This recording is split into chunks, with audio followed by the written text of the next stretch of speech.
Et oui, mesdames et messieurs, nous sommes déjà de retour, parce qu'après les Césars, ce soir, il y a les Oscars. Donc, comme chaque année, il est temps de faire les pronostics.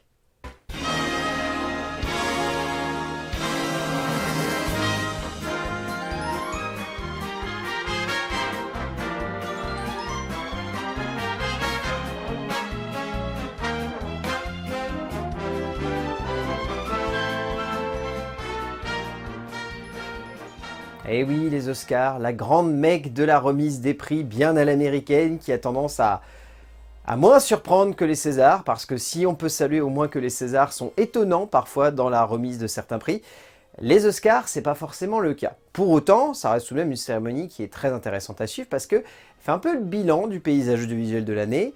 On y retrouve souvent des films qui sont plus sortis dans la dernière moitié de l'année cinématographique. C'est rare de voir des films qui soient sortis en janvier ou en février. Heureusement, il y en a quelques-uns, sinon ça serait dommage. Je vous propose de ne pas perdre plus de temps, de plonger tout de suite dans les différentes nominations parce qu'on va en avoir pas mal. Et on va commencer par meilleur maquillage. A Different Man, Emilia Perez, Nosferatu, The Substance, and Wicked. Alors, meilleur maquillage. Pour moi, la catégorie, elle est un poil biaisée. Parce qu'il y a un film qui est dedans, et qui n'est pas dans une autre catégorie où il aurait largement mérité d'y être. Donc, pour moi, l'Académie va le donner à Nosferatu, parce que je pense que c'est la seule statuette où je suis quasiment sûr que l'Académie va lui donner, c'est évident. Mais The Substance mérite 1000 fois ce prix parce qu'il n'est pas nommé dans la catégorie des meilleurs effets visuels. Je ne vais pas m'énerver. Donc pour moi, The Substance le mériterait largement. Mais je pense que l'Académie va le donner à Nosferatu parce que, voilà, bon, Nosferatu, il va pas avoir beaucoup de prix, malheureusement, je pense, pendant cette cérémonie. Donc, espérons que l'Académie lui donne, mais The Substance mériterait tellement ce prix pour les prouesses qu'il a réussi à livrer sur un moment de cinéma où, clairement, le maquillage et les coiffures sont un élément essentiel de la composition de ce métrage. Donc, pour moi, The Substance le mériterait largement, mais l'Académie va le donner à Nosferatu, c'est quasiment évident. Passons à meilleur costume. Complete Unknown, Conclave, Gladiator 2, Nosferatu, and Wicked. Alors, en termes de costume, selon moi, je pense que l'Académie va le donner à Wicked. Ça me semble être d'une évidence absolument confondante de vérité, parce que, à mon avis, Wicked va pas repartir avec non plus de 10 000 prix, et celui-là serait évident. Mais pour moi, les costumes de Nosferatu sont tellement impressionnants et tellement puissants que c'est cela en fait que je retiens à la fin. Lorsque je vois toute cette catégorie et que je vois tous les films qui sont nommés, c'est cela que j'ai envie de récompenser. Mais Wicked, c'est pas si déconnant aussi. C'est plutôt impressionnant, c'est coloré, c'est déjanté, c'est bien allumé, c'est féerique juste comme il faut. Donc les deux, ça serait logique. Mais pour moi, voilà. Ça mériterait que ce soit Nosferatu, mais Wicked va être récompensé. Ça me semble un petit peu évident. Passons au meilleur décor. The Brutalist, Conclave, Dune Part 2, Nosferatu, and Wicked. Alors, meilleur décor. Je pense que l'Académie va le donner à Dune. Parce que la fois où Dune première partie avait été nommée aux Oscars, il était reparti avec quasiment tous les prix techniques et artistiques, entre guillemets, comme ça. Donc ça me semblerait cohérent que Dune reparte avec les meilleurs décors, mais selon moi, Nosferatu devrait repartir avec les meilleurs décors. Parce que c'est Nosferatu, quoi. Je veux dire, il y a pas vraiment de questionnement à avoir. Ça semble être d'une évidence confondante et ça me semble être particulièrement cohérent que ce soit ce film qui reparte avec ce prix-là. Mais voilà, encore une fois, on n'est pas à l'abri que Dune refasse encore un hold-up sur tous les prix techniques et artistiques, donc ça serait pas déconnant. Mais Nosferatu est beau, Nosferatu est fantastique, Nosferatu a une production design qui est juste phénoménale, Nosferatu est marquant pour ça. Donc voilà, pour moi ça sera Nosferatu, et pour l'Académie ça sera Dune, deuxième partie. Passons aux meilleurs effets visuels. Alien Romulus, Better Man, Dune Part 2, Kingdom of the Planet of the Apes, and Wicked. En termes de meilleurs effets visuels, bon, je pense que l'Académie va le donner à Dune deuxième partie. Même logique que juste avant, prix technique. Ça serait largement mérité, les effets spéciaux sont impressionnants et il y a vraiment une ambiance globale et ce climax final est juste phénoménal en termes de beauté graphique et en termes d'effets visuels. Mais la performance technique et créative qu'est la planète des singes, voilà. Ce nouveau Planète des singes n'a peut-être pas réussi à forcément s'imposer comme étant un grand film, mais est un film où les effets visuels sont juste hallucinants de puissance et où il y a des plans où j'étais en train de baver sur la beauté de ce long métrage. Ce film est magnifique, réellement. Et rien que pour ça, il mériterait les effets spéciaux. Donc, selon l'Académie, pour moi, ça sera Dune, mais quand même, les effets spéciaux de la Planète des singes sont vraiment magnifiques. Donc ça serait largement mérité aussi. Passons à la meilleure photographie. The Brutalist. Dune Part 2. Emilia Perez. Maria. And Nosferatu. Alors meilleure photo, on va commencer à rentrer dans les catégories où je pense qu'il y a le gros favori qui va commencer à s'imposer parce que selon moi, l'Académie va le donner à The Brutalist. Pour le fait de ressortir un vieux format de Derrière les fagots, le VistaVision, pour le parti pris de l'image qui est juste impressionnante, pour la puissance que Lol Crowley a réussi à donner à ce film. Voilà, partir de là, ça me semble un petit peu évident. Mais, encore une fois, Nosferatu. Alors, j'avais fait le même pari l'année où il y avait The Lighthouse qui était nommé. Hein. J'avais dit que la photo était réellement folle, qu'ils avaient réussi à ressortir des vieilles macros, que c'était impressionnant et que ça avait fonctionné. Et au final, rien du tout. Est-ce que ça sera l'année où Nosferatu et un film de Robert Eggers sera enfin récompensé pour son parti pris esthétique? Je ne sais pas, mais en tout cas, ça serait largement mérité que Nosferatu ait cette statuette de la meilleure photo. Voilà, pour moi, ça semble être une évidence. Mais les deux sont cohérents. Mais pour moi, ça devrait être Nosferatu. Pour l'Académie, ça sera The Brutalist et ça va commencer à être la petite razzia de ce long métrage. Passons au meilleur son. A Complete Unknown. Dune Part 2. Emilia Perez. Wicked. And The Wild Robot. Meilleur son. Alors, je pense que l'Académie va le donner à Dune deuxième partie. Encore une fois, puissance, technique. Le film est à cette image-là, donc pour moi, ça serait cohérent. Mais Emilia Perez, la musique et tout, j'aurais envie de croire que pourquoi pas. Alors, j'aurais pu mettre Emilia Perez ou j'aurais pu mettre Wicked. Hein. Honnêtement, les deux seraient particulièrement cohérents.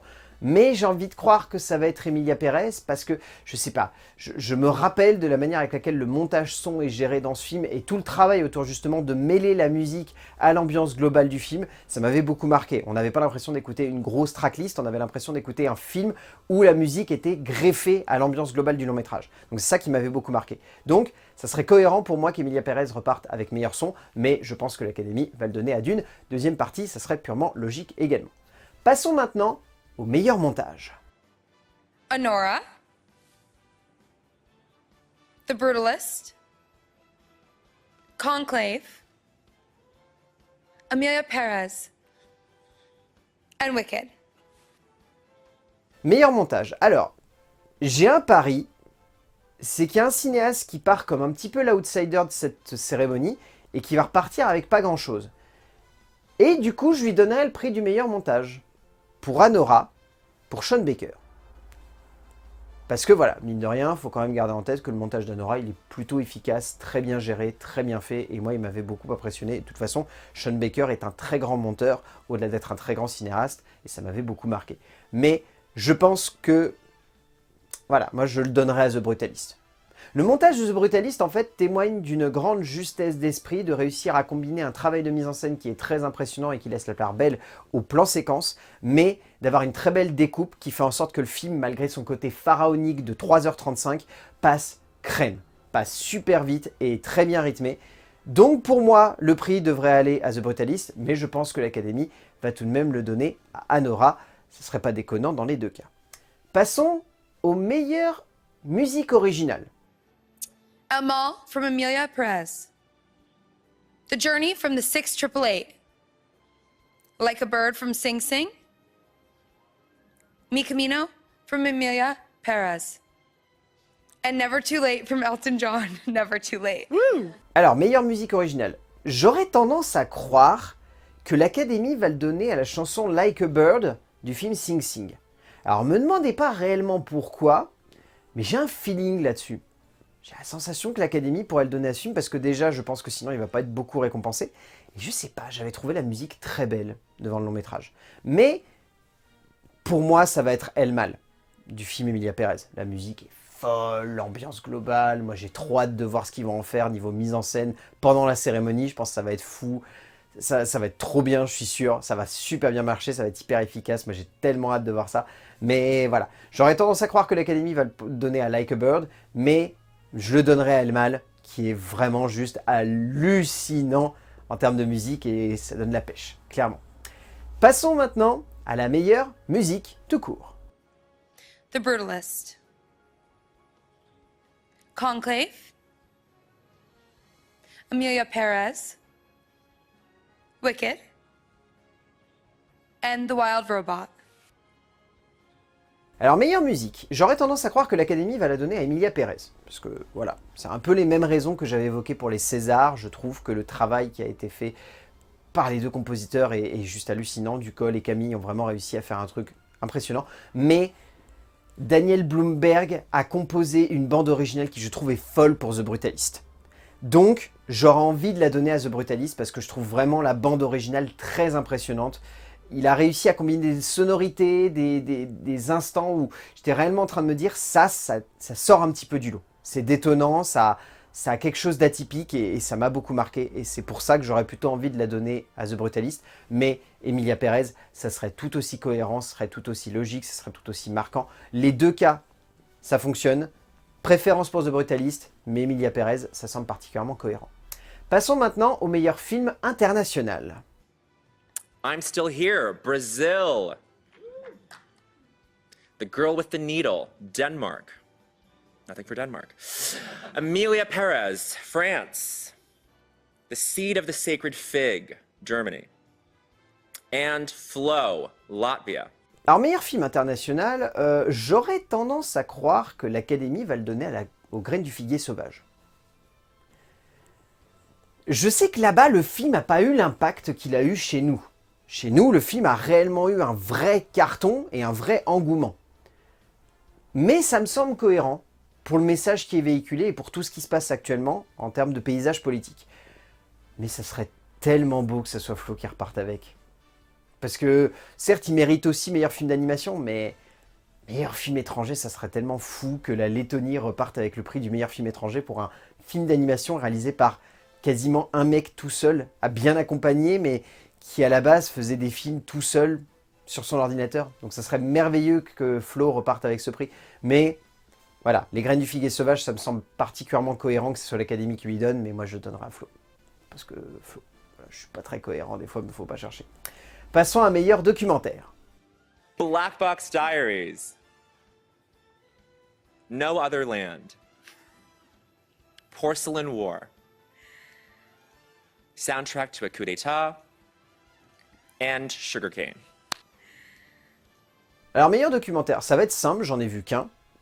Mais ça me semblerait pas déconnant que l'Académie ou moi, on le donne à Black Box Diaries. Shiori Ito a livré un documentaire qui a une vraie cohérence par rapport à l'époque dans laquelle on est.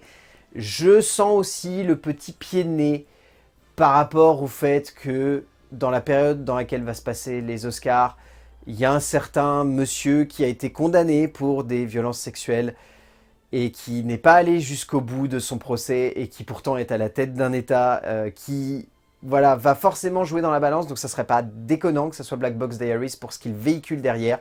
C'est pour ça que je lui donne. Après, j'ai pas eu la chance de voir les autres. Soit ils sont pas encore sortis en France, soit je les ai loupés. Donc voilà. Mais ça me semblerait cohérent que Black Box Diaries reparte avec ce prix-là. Ce serait plutôt bien fait et assez drôle en plus. Passons à meilleur film d'animation. Flow. Inside Out 2. Memoir of a Snail. Wallace and Gromit, Vengeance Most Foul. and The Wild Robot. Alors, meilleur film d'animation, je pense que l'Académie va le donner à Flo et qu'il va pas y avoir vraiment de doute là-dessus. Le film l'a largement mérité, ce prix, ça serait cohérent. Mais je mets mon petit droit de veto parce que j'ai envie de croire que Adam Elliott va encore tout défoncer et qu'il va repartir avec la meilleure statuette du meilleur film d'animation pour Mémoire d'un escargot. Le film est beau, le film est fantastique, le film est une de ces petites claques de début d'année qui m'a beaucoup marqué et qui, je pense, va me rester en tête jusqu'à la fin de l'année. C'est un grand moment de cinéma, c'est magnifique, c'est merveilleux, c'est triste, c'est dramatique, mais c'est particulièrement juste. Donc rien que pour ça, moi je donnerai Mémoire d'un escargot, mais ça ne serait pas déconnant que Flo de Ginz Baudis reparte avec la statuette du meilleur film d'animation. Passons à la catégorie suivante, qui est celle du meilleur scénario original.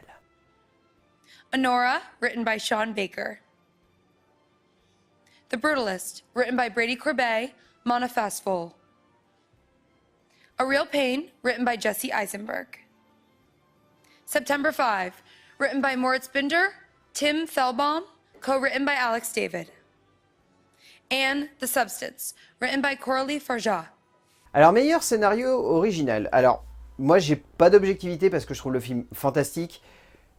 A Real Pain de Jesse Eisenberg a un scénario fantastique, d'une grande lucidité par rapport aux thématiques qu'il cherche à évoquer et d'une grande beauté par rapport à ce qu'il montre. Donc moi je le donnerais à A Real Pain, mais je pense que l'Académie va le donner à The Brutalist de Brady Corbet et Mona Fastvolt, parce que clairement, vu la dimension dramatique qu'a le film, vu la puissance, vu le nombre de thématiques qu'il évoque, vu le parcours historique de son personnage, ça me semble hyper cohérent que l'Académie le donne à ce film. Mais pour moi, le choix du cœur, c'est A Real Pain.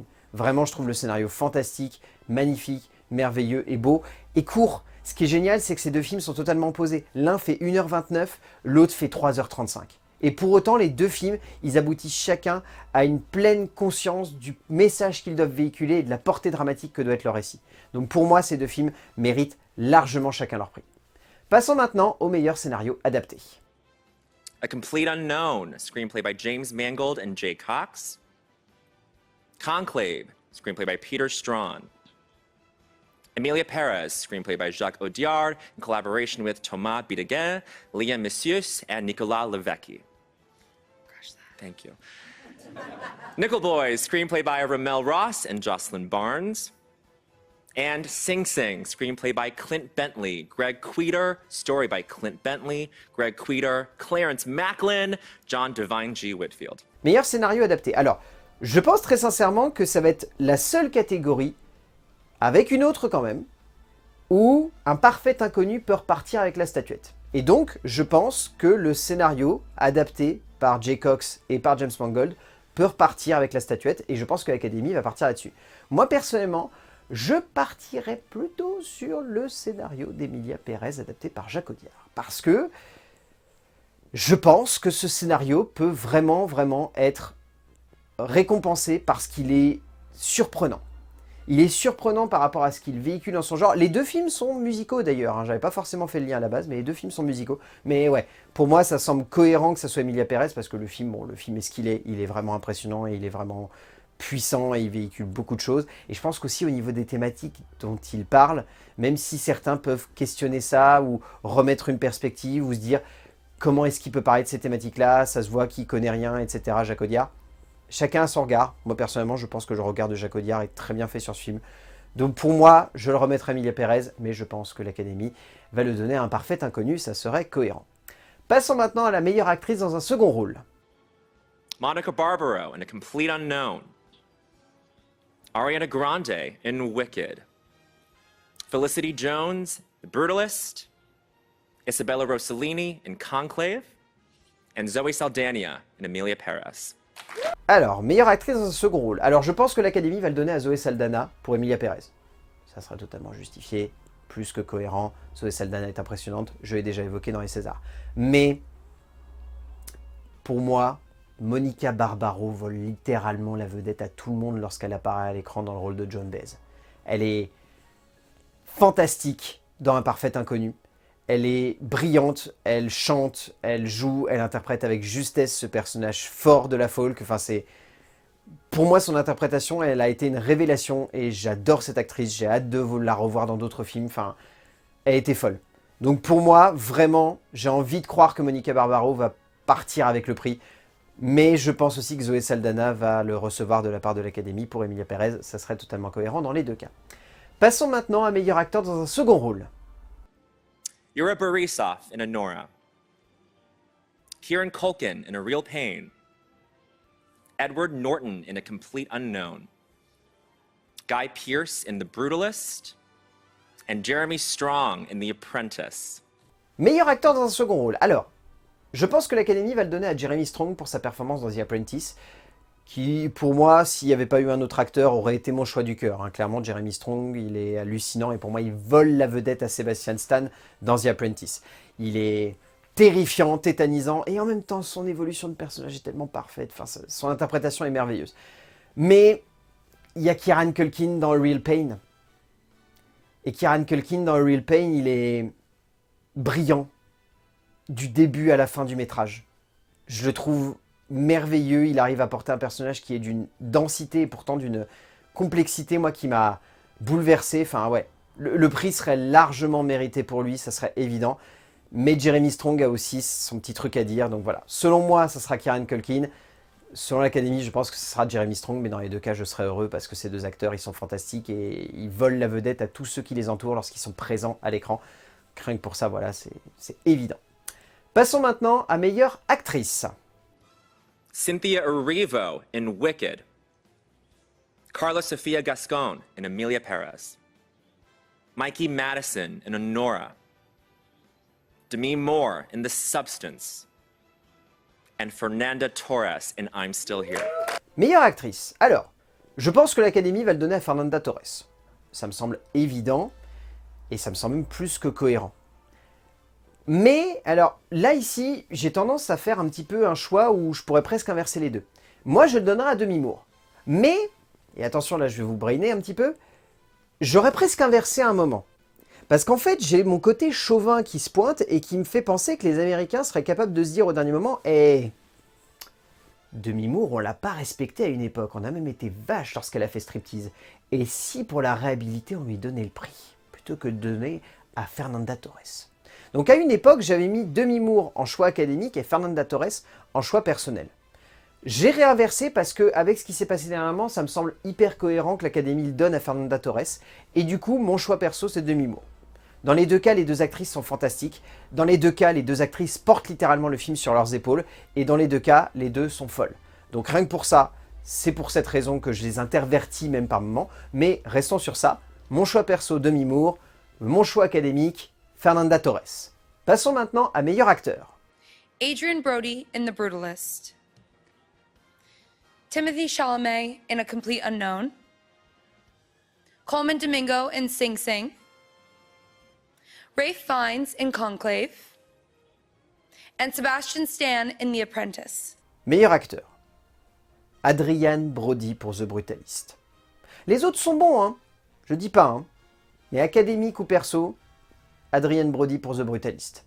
Sa performance ne vaut pas celle du pianiste. Déjà, je vous pose ça comme ça, vous vous débrouillez avec, je l'ai déjà dit dans la vidéo.